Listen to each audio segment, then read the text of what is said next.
अलैकुम गाइस, आप देख रहे हैं सीक्रेट पॉइंट्स ऑफ लॉ और मैं हूं एडवोकेट सोनिया उस्मान। गाइस, जैसे ये नया चीफ ऑफ आर्मी स्टाफ आया तो उन्होंने एक अनाउंसमेंट की थी कि किसी जो भी इदारे के खिलाफ बात करेगा या जो भी फौज के खिलाफ बात करेगा तो हम उनको नहीं छोड़ेंगे और हम उठा लेंगे उनको। फिर आपने देखा कि आजम सवाती के साथ क्या हुआ, आपने देखा कि शहबाज गिल के साथ क्या हुआ, फवाद चौधरी के साथ क्या हुआ और अब शेख रशीद के साथ क्या हो रहा है। उन सब पर बगावत के केस बनाए गए हैं और ये जो है वो पीटीआई वाले पहले किस तरह आप देखते थे, ट्रेंडिंग चलाते थे, फौज के खिलाफ उनकी ट्रेंडिंग चलती थी, लेकिन अब जो है वो कुछ वो खामोश और धीमे पड़ गए हैं। गाइस, शेख रशीद की अगर हम बात करें तो ये वही शेख रशीद साहब हैं जो कि फ़ौज के जो हैं वो अनऑफिशियल तर्जमान बने हुए हैं। कोई दौर होता था जब फ़ौज के खिलाफ, फ़ौज के जो हैं वो हक़ में बयान देते थे, कभी खिलाफ बयान देते थे और फ़ौज ने कहा था कि हमने उनको तर्जमान नहीं रखा है, लेकिन ये खुद हमारी तर्जमानी करने बैठ जाते हैं।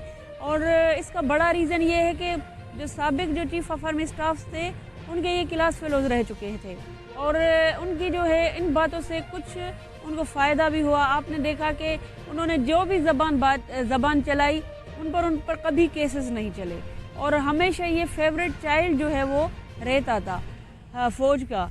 लेकिन अब जो है वो ज़माना चेंज हो गया है और जब इमरान खान साहब के साथ ये आए थे 2018 के बाद तो हम भी हैरान थे कि किस तरह जो है वो बीच में पीटीआई के बीच में जो है शेख रशीद साहब कूद पड़े हैं। वो अपनी पार्टी को नहीं छोड़ते, सिर्फ एक ही सीट है जिस पर वो विन करके आते हैं, लेकिन ऐसा लगता है कि शायद ये पूरी जो है वो जमात के सरदार हैं। बहरहाल अब उनकी ज़बान का अंदाज़ा लगाएं कि कोई दौर था जब आसिफ जरदारी साहब जो हैं उनको जो है वो उन्होंने खुद आसिफ जरदारी को इनविटेशन भेजी थी, उनसे मीटिंग वगैरह करनी थी उनको। तो फिर क्या हुआ था, आसिफ जरदारी ने खुद उनको बुला लिया था, फिर उनको बुलाया, फिर उनसे बातचीत की, उनके साथ रह गए, मिल गए और फिर क्या हुआ, उन्होंने ज़बरदस्त उसको खाना वगैरह भी पेश किया। लेकिन ये बात बहुत मशहूर हुई थी कि उसके बाद इसको शेख रशीद साहब को आसिफ जरदारी साहब ने घर भी दिया था और कुछ ही वक्त गुजरने के बाद उस घर की छत से बैठकर आसिफ जरदारी साहब को शेख रशीद साहब ने इतनी एब्यूज़ लैंग्वेज यूज़ की कि वो हम इधर आपको नहीं बता सकते। लेकिन फिर उसके जवाब में आसिफ जरदारी ने कहा कि शायद मैंने इसको जो खाना पेश किया था, जो लंच उसको करवाया था, उसमें नमक जो है वो कम रह गया था, जिसका मतलब ये था कि शेख रशीद साहब जो है वो नमक हराम है। अब वही बातें दोहरा रहे हैं। कभी जो है फिर नवाज शरीफ की पार्टी में वो उसके साथ मिले थे, फिर नवाज शरीफ जो है उनके खिलाफ भी बातें की। अब तो इमरान खान साहब के साथ मिलकर उनके बच्चों के खिलाफ भी बातें करते रहते थे, मरियम नवाज़ के खिलाफ भी बातें करते रहते थे। लेकिन ये इमरान खान साहब समझ नहीं पा रहे कि ये जो शेख रशीद है वो किसी के नहीं है, ये एक इस्टेब्लिशमेंट का बंदा है और जब उसके जो भी गवर्नमेंट में आता है उनके साथ ये मिल जाता है। गाइस, आप अगर शेख रशीद की बात करें तो जब वो इंटीरियर मिनिस्टर थे तो किस तरह राना सनाउल्लाह के साथ उन्होंने केस एक दर्ज करवाया था, उन पर 15 केजी जो है वो नारकोटिक्स का केस जो लगवाया था, जिसमें 1 केजी का ही सज़ाए मौत है। तो गाइस, उस वक्त जो है वो इंटीरियर मिनिस्टर कौन थे, ये शेख रशीद साहब, और उन पर जो है वो कि कितने दिन वो जेल में रहा, काफ़ी महीनों तक रहा, लेकिन कुछ कहते हैं कि 58 डेज़ जो है वो राना सनाउल्लाह जेल में रहा। और उसके साथ क्या हालत हुई थी ये तो मीडिया में भी चला था और आप सबको याद होगा। ये खुद 2 दिन रहा है जेल, तो ये रो रहा है।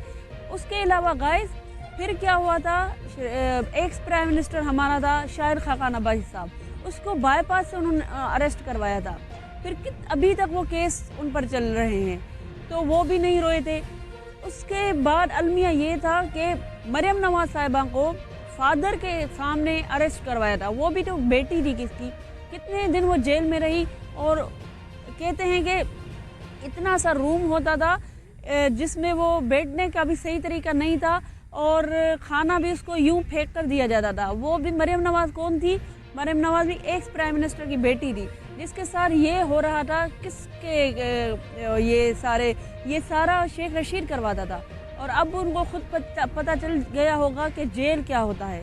अभी तो उनके खिलाफ गवर्नमेंट जो है, पाकिस्तान गवर्नमेंट या पीडीएम वाले रिवेंज नहीं ले रहे, ये तो केस उन पर अपनी बातों के लगे हैं, जो इतने जो है वो इंटीग्रिटी पाकिस्तान के खिलाफ वो बात करते हैं, ये उन पर केस इदारों ने खुद लगवाए हैं।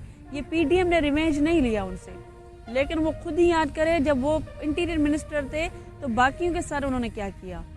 और आप सबको याद होगा कि बेनज़ीर भुट्टो पर जो किस तरह वो जेल में रहती थी, ये सारे लोग रो नहीं रहे थे क्योंकि वो पॉलिटिकल लोग थे, पॉलिटिकल लीडर थे।